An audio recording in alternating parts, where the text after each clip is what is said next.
Okay. I think it's recording. Okay, hi, nice to meet you. Hey, nice to meet you too. I'm Jasmine. I'm Asul's friend. We go to Harding together. She's in my grade. That's awesome. I'm Asul's sister. Yes, I know. Oh, I was looking for someone that was like into politics, and then like all of a sudden Asul popped into my head, and I was like, why am I thinking of Asul? And then I remembered that you ran for a position in Bethany. Yes, because I saw it on Instagram. I think her and Daniela posted about it. Yeah. Definitely. Okay, so you are a councilwoman for Bethany, right? Correct. So I'm a councilwoman for my hometown in Bethany for Ward 1. Okay, so I think we'll just start at the beginning. My first question is, what did you major in college? Yeah, so I went to Oklahoma State University. I majored in political science, and I graduated back in 2018. In 2018, that's not that long ago. Yeah. That's like 3 years ago. Yeah, about. That's cool though. But I think you're about to do pre-law, or you started pre-law, didn't you? Correct. So I'm also finishing now my master's. So I'm getting a master's in public administration from UCO. I'm finishing that in May. Once I'm done with that, I'm currently, and I started studying for the LSAT. So the law exam that I need to take to even be considered to go into law school. So I'm starting the law school admissions journey. Do you know what law school you want to go to? No. I really don't. If I stay in state, like my top choice is Oklahoma City University Law. School of Law. Oh man, every time they have open houses, I always go. I love that institution a lot, and I really like the tone they set for them. Okay, so after you graduated college, how long did it take you to find a job in like your field of study? Oh, that's hard. So, about 3 months. 3 months? It was hard, but I mean, if you have like the support system that can help you out, like family and friends, to find the perfect job for you, it's doable. And it had to do with a lot of networking opportunities. But yeah, it was about 3 months. 3 months. Okay. And what is something that you wish you would have known before you became a councilwoman for Bethany?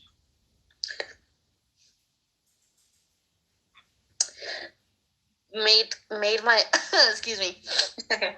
Privatized my social media. Privatize your social media?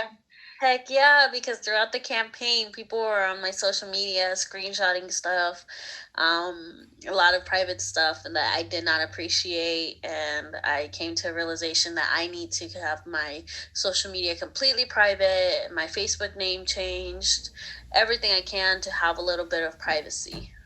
Did you make 2 accounts for like all social media? So not necessarily 2 accounts, but I do have like my Facebook profile, which is, just my personal profile.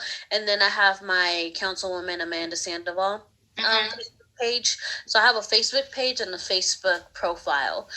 So the profile is mine and it's private and it's personal. And then the page, it's public. Okay. And what's been your least favorite part of being a councilwoman for Bethany? Well, I mean, it's hard. It's hard work. And I really put myself in this position where I was the first person of color, the youngest. Yes, I saw that. I loved that so much.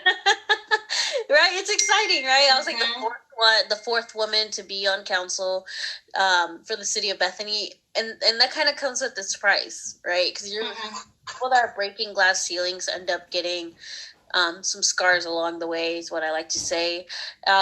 Because my first meeting, I speak Spanish fluently because obviously I'm first generation and my parents taught me Spanish. So at my first meeting, I would interpret, like I would say something is like, hola, it's basically everything I was saying in English. I would interpret it in Spanish for the Spanish speaking people, the community that, attend council meetings, hear council meetings to promote inclusivity. And the that very same meeting, people were freaking out. They're like, Amanda's starting a revolution. Can we have a transcript of whatever she said? We want to make sure it's like legal and whatnot. So that in itself was very heartbreaking. And that was like already like my first and my second meeting. So I was like, what the heck? I'm legit just interpreting the same thing I just said in English and in Spanish. Yeah. So it's hard. So I know the work has to start, and I remember my mom would come to city council meetings and she would be like, hey, she stopped showing up and she's like, I just don't know what the heck they're saying. It's like, it's not fair to me. Like, I'm just there standing and they're like talking all these big words, but I know it affects me, but I don't know what they're saying. So trying to promote and foster that community, and being very intentional with the inclusivity, even bringing up the word inclusivity, diversity, equity, equality, anything like that, it terrifies everyone. Mm-hmm. I just want to make sure everybody has the same info. Yeah. I feel like, especially here in Oklahoma, I can definitely see how you got those nasty stares whenever you were translating. That doesn't come as a surprise to me. Exactly. Were there a lot of Hispanics attending, or like a good amount? So for my first couple meetings, yes. Mm-hmm. So I had a lot of the community show up and support me, whether they lived in Bethany or not. Mm-hmm.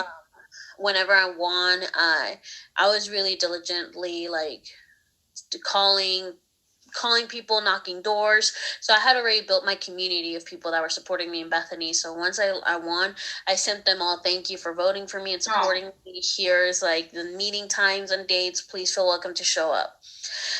So that they showed up, my family showed up, my extended family showed up, my friends and family members that did not live in like Bethany showed up, people that supported me in the campaign, gave me, financial contributions, showed up. So the first couple meetings I attended that, I had already been sworn in, there was a lot of people. And, even before COVID, we had about 10 to 15 people show up at every meeting. Now, mind you, it's a city council meeting.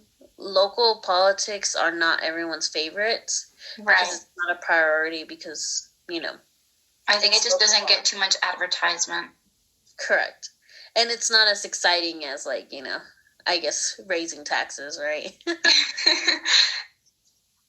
Right.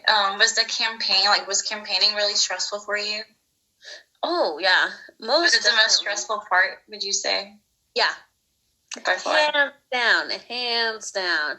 I remember my first big discussion with someone that obviously did not like me personally and did not like me in like my political view, which the biggest thing with local politics is that it's nonpartisan, right? So that's why when you vote for like a city council or even a school board member, it doesn't say Democrat, Republican, Independent, none of that stuff, because it doesn't matter, right? I'm voting on stuff that is like more street lamps, more money for streets to get fixed, parks, something that being a Democrat, Republican, Independent does not really matter. Right.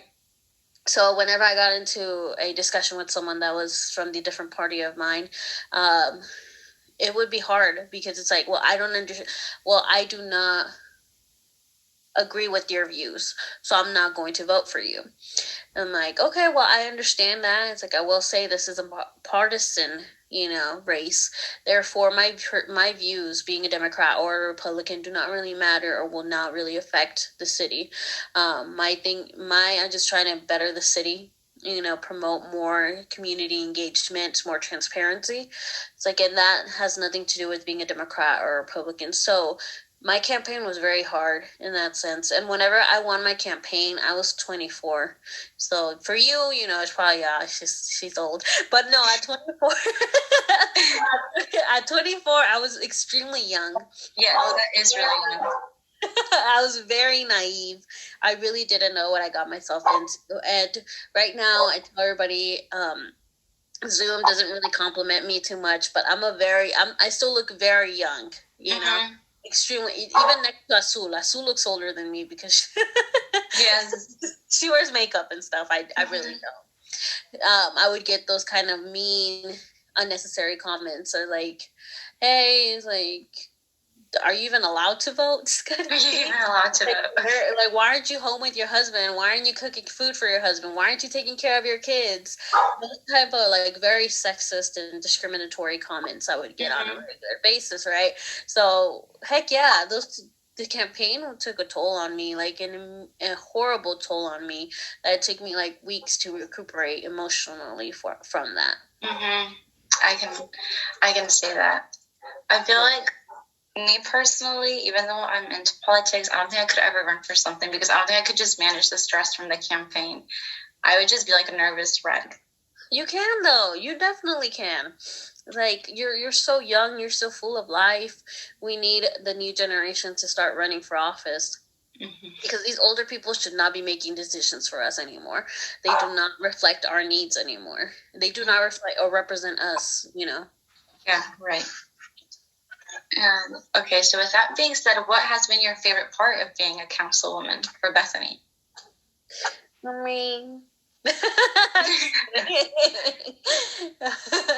I think my favorite part for me is being in those rooms that were not made for me. Being in those rooms representing a marginalized community where I'm in these boardrooms making big girl decisions, right? And I think that's such an empowering feeling that I in a million years I could not ever imagine that I would be able to be in this role making a difference, that I can vote on something that can legit change like or affect my neighbor's life the very next day. And making sure that, hey, are we sure we're including the Spanish speaking community? Hey, do we have closed captioning for the ASL community? So I love it. That in itself is what I love. I like what I represent. I scare the hell out of people, you know, older white people, because I represent change. I represent the new generation that will no longer tolerate racism, discrimination, or even hate. So that in itself is beautiful. It's like I said earlier, it's freaking draining. I'm tired all the time, emotionally and physically. It's beautiful work that I know needs to be done, and I'm forever grateful for being a city councilwoman, and I'm barely halfway done. Yeah. Is that why you decided to run? Yeah. Yes. I had gone to like city council meetings before I ran, and it was like just like a couple of white people up there making big decisions that were affecting us. And I'm like, what the hell? Like, how do they know what I need? How do they know what my mom needs? Because we both live in Bethany, right? How the hell do they know, like, you know, what the African community needs, what the Asian American community needs? They have no idea. It's like they are so, and I would see that meeting after meeting after meeting, and I'm like, no, I'm not okay with this. I'm like, I'm going to run against them. Like, this needs to change. So you decided to go for it? Heck yeah. It was so random too. So what were you doing when you decided to run?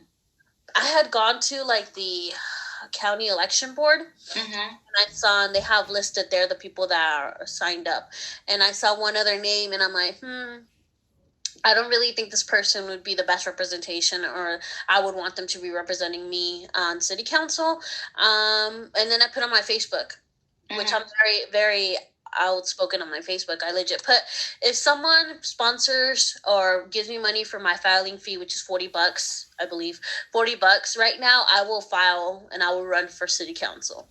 Within a matter of minutes, someone sent me like money through Venmo or Cash App, one of those. And they're like, you have to run for office immediately. So once that happened, I like to say that all the stars aligned, and it was just meant to be.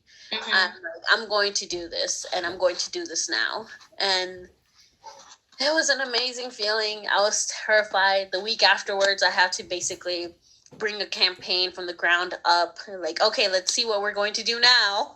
Yes, I actually visited your website while it was going on. Yeah. So I remember seeing it. Yes.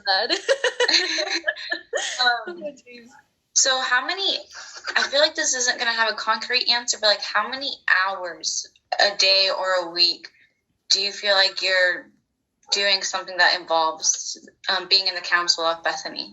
Oh, like now? About 1 to 2 hours a day kind of thing. Mind you, it's like Monday through Friday. My weekends are like sacred. I don't like doing it much on the weekends for my own well-being. So I do set those boundaries. Yesterday, last night, Tuesday was a city council meeting. So on city council meetings, it's a little bit like double or triple time that I dedicate on that day, due to the meetings and due to the city council meeting and like meetings with people before and after. How long do those usually last, the meetings? Last night, I think I finished around 8:30, which is pretty early. So that's an hour. An hour? Yeah, on that's average. Pretty long meeting, though. We used to. Our leadership changed, so we elected a new mayor. We got a new city manager. So I think our meetings are more efficient and they're shorter. But back then, man, there would be like 2 hours plus, 3 hours of people arguing and yelling at each other, and I'm just there in the corner. I'm like, oh my gosh, I already know how I'm going to vote. Can we leave already? And it really gave you a lot into perspective how grown people that are much older than you, much older, still do not know how to act, Right. And I'm just like in these rooms, I'm like, geez, I thought I was a young, and immature one. So it's given me a lot of perspective of how to work with other people that do not align with my my views or my personality. Right. It helped me grow a lot. So overall, would you say that it's a pretty flexible job? Oh yeah, definitely. You're able to balance like work and home life pretty easily. Yeah. So what does a typical work day look for you? What do you do whenever you are working? Okay. So I usually start with do a lot of self-care routine, which for me is like, I haven't drank coffee today. Maybe that's why I'm sad. Okay. I like starting my day with a cup of coffee. And I feel like for me, coffee is not so much for the caffeine that I drink it, but it's because like it's warm, and once it like enters my body, it makes me feel calm. Caffeine in general is like, okay, let's do these a million things. So I like starting it with caffeine. That's how I do my self-care and my self-love. I like having meetings scheduled during the day before noon. At noon is like my sacred time where I take time to like eat, my lunch, because water and eating are really important for you. And then a couple more meetings, do some school work, study for the LSAT. I try to like fit in a couple hours, a couple hours a week studying for the LSAT, which is hard as heck.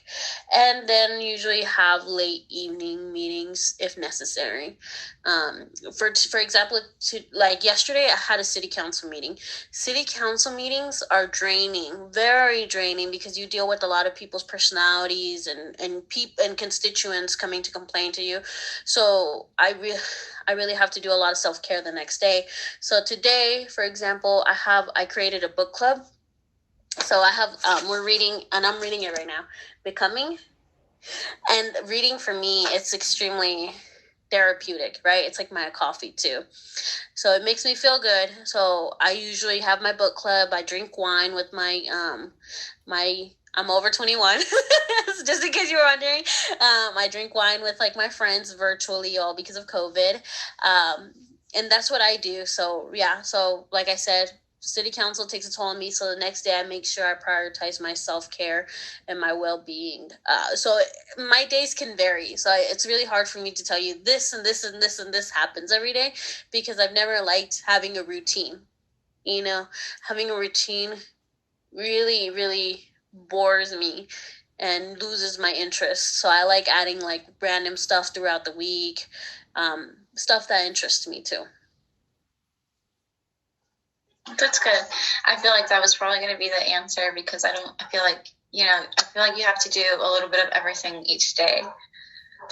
So have you ever had an experience that made you feel like you just weren't meant to be a councilwoman, or that you just didn't want to be a councilwoman? You know what? I think we've all had our bad days, right? And for me, I recognize that I sometimes have really bad days, and because I'm not a perfect person, I'm not perfect, and I recognize that. One of my biggest flaws is kind of exerting that energy onto others when I shouldn't, right? So I remember last week I had not a council, my bad, a person that I represent call me, and they were just yelling at me, cussing at me, very, very offensively. And at one point, I legit told her, "Ma'am, if you don't want to hear me, I'm going to hang up this call. I am not going to tolerate you disrespecting me anymore. I've had a long day. I'm more than sure you've had a long day too, but I can no longer continue this conversation." And I hung up on her because she continued to berate.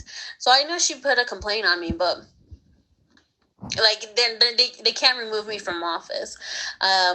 I sent her information to like my city manager, and told her like, "Hey, this is what happened. If you don't mind, if you get a chance, can you call her back and let her and give her an update, because all she was asking is when the tree limbs were going to get picked up." And I had no idea. The city manager has no idea. Nobody has an idea, right? It's a work in progress.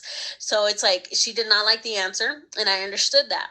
So I know, obviously, and I was talking to my mom about this too, and my mentors.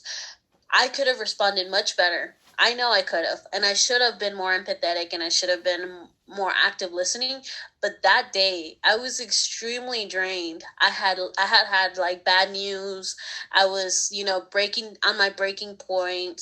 It was leading to a panic attack, and this lady just, called me at the wrong time, and she had, unfortunately, the heat of it. So yeah, in moments like that, I kind of reevaluate and reassess why I'm a city councilwoman. It's like, do I really deserve to be a city councilwoman? And that's where like my imposter syndrome kicks in horribly, right? Because I know I want the seat, but I know that I need to keep deserving to keep the seat, even if people cannot recall me or remove me from office. So it's more of like a personal, thing that I need to work on. But I definitely am a work in progress, and I won't ever say I'm a perfect being. And hopefully people understand that too. Did this happen whenever it was the snowstorm or the ice storm? Yeah. Was it the ice storm in I think, when did it happen? It was a weird month, like October, November. Mm-hmm. And there was a recent one in February? Yes, there was, not that long ago. Yeah. Yeah. Do you have a specific moment where you felt like, yes, this is what I'm supposed to be doing. This is the job for me. Like, I love this job.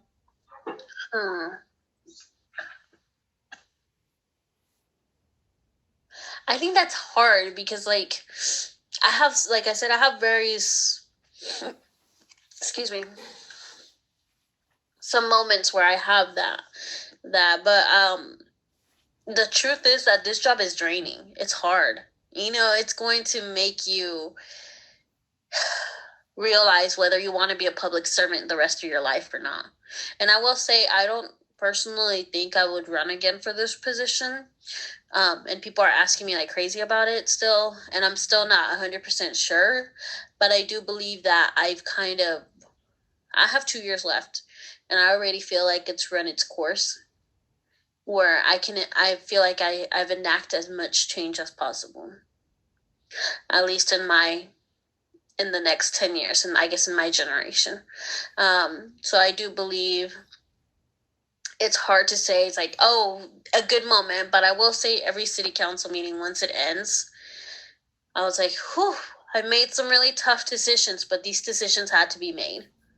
So it's kind of that form of satisfaction and confidence that I was like, I know people are going to call me tomorrow and ask me about why I voted the way I voted, and I'm okay with that because I am sure of myself. So that's a tough one for sure. And you kind of answered my next question, because I was about to ask you, how long do you see yourself doing this? But you said that you're not too sure if you're going to run again for this. Correct. So it's like my terms are 4 years. Mm-hmm. I'm 2 years in, I have 2 years left. But like I said, I want to go to law school, so that's 3 years, and I want to keep running for like bigger positions, like House District, Senate District, Congress, Governor, eventually. So yeah. So you do still kind of plan on staying in the field of politics, though. Correct. Just maybe not a council member anymore. Correct. Mm-hmm. I feel like I've run my course, and I want to give another person of color and young person this opportunity too, because it's helped me grow so much and it's influenced my life. So I want to give that opportunity to someone else, kind of like passing the torch to someone else. Mm-hmm. What skills do you think that a person needs for this job, though? Like what skills do you think a person needs to run or to be a councilwoman or just to have a job anywhere that deals with politics? Patience. Patience is essential. Critical thinking skills, making sure you're thinking outside of the box, for other opportunities and chances are like not so ordinary or common. Public speaking is essential too. You want to feel and you want to be comfortable in your own skin. Empathy is a big one that I still struggle with. Just like that little instance that I had that I blew up. I kind of lacked my empathy skills, but empathy is extremely important for a leader because you want to make sure that you try your best to put yourself in other people's shoes, even if you didn't have as many privileges as them. And that's extremely tough. Were you surprised? Is there anything that really shocked you whenever you started this job? I mean, I always like saying that I came in with such an idealistic perspective, which means that, I want to do this, so I'm going to make this differences or this and that. And real quickly, they made me realize that's definitely not going to happen, So that was hard. That was a harsh reality, but I feel like, at 24, I was extremely naive. I didn't really know what city council did or didn't. So I'm happier now and I'm more knowledgeable now, but that came up with like a big eye-opening experience. Do you see your field changing a lot? Or, well, I guess I wouldn't say your field, but like the politics of Bethany, do you see them changing like drastically, or do you think that's going to take a long time for that to happen? Do you think it's changed like since you've started? Do you see any changes in policies? Well, I'd like to think that it does look like it's changed significantly since like I got elected, but I will say that there's so much opportunities for it to change significantly. Mm-hmm. Right. One of the harder conversations that I had was regarding, Amanda's crazy. She's going to try to push City of Bethany to become a sanctuary city. Have you heard what a sanctuary city is about? I have not. I don't know what that is. So a sanctuary city does not help the local police officers or ICE officials with people that are undocumented, right? Mm-hmm. And that that's the type of comments that I got, right? Which obviously, of course, I would be for, but I straight up told them, I'm like, I do not understand where your concerns are coming from, because Bethany, there is no way in Bethany would ever be a sanctuary city. Like, right. Just straight up. That's not anywhere in Oklahoma that would never happen. It's like, so I'm like, I don't know what you're referring to or why you're so scared and whatnot, but I'm only one person, and I'm basically the only Democrat in the city council, so I already know that's not going to happen. Mm-hmm. Yeah. I can definitely see that. Sorry, I got a notification from Zoom saying that we were running out of time or something. Okay, but I can wrap this up. I have like 2 more questions for you. The next one is, does your job have any benefits that can be like either medical benefits or just personal benefits that you see as part of the job, like helping others? No. No, I get paid $2,000 a year. Okay. And I do not get any medical benefits. I do get, I guess, personal benefits in the sense that I like making a change, and I'm very accessible. So people reach out to me when they find out that I'm basically the, and this isn't really that exciting or that I take too much pride in, but I'm basically proud for being the only Latina and councilwoman in the state of Oklahoma. It's a big deal. It is, but I definitely do believe that there's a need for more, right? Yesterday, Yes. Jessica Martinez Brooks didn't win her election by 17 votes, and that was extremely discouraging because it's like, dude, 17 votes truly made a difference. Right. 17 votes. Whew. I was excited of sharing that title with someone. That's the whole point, right? You want more Latinas, more people of color to run for office. And it was a big upset. I can definitely see that. And my last question for you is this a job you would recommend to other people? Like, would you recommend this for me? Because I am very much into politics. I probably will run for something one day, but my end goal is to go to law school, though. Like, that's what I have in mind. But is this a job you would recommend for someone? Yes. Yes. Despite all of the craziness? Despite it all, because your voice needs to be heard.